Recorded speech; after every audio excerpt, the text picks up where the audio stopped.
So ayan guys, good afternoon. So ganito pa rin ba ang itsura ng Versys 650 2040 model nyo? So pa-flex naman sa inyo guys kung sino pa yung buhay ang Versys 650 2040 model yan. Ganito pa rin yung itsura ng akin.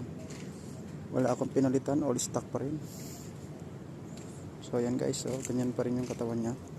Ito lang yung pinalitan ko nung kasi nung na-overshoot ako. Pinalitan ko siya ng liit, buti may stock pa.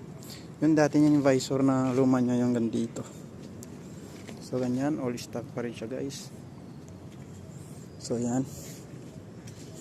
Yan pa rin yung ating Versys 650 2014 model. So sa tingin nyo guys, mas maganda ba sa inyo?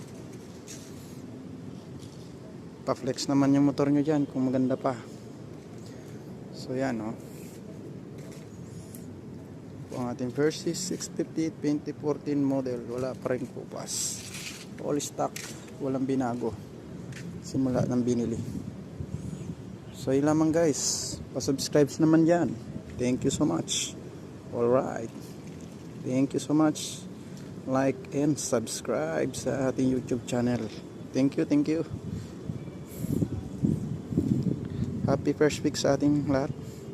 Malapit ng February 14. Ingat po tayong lahat mga idol. Thank you.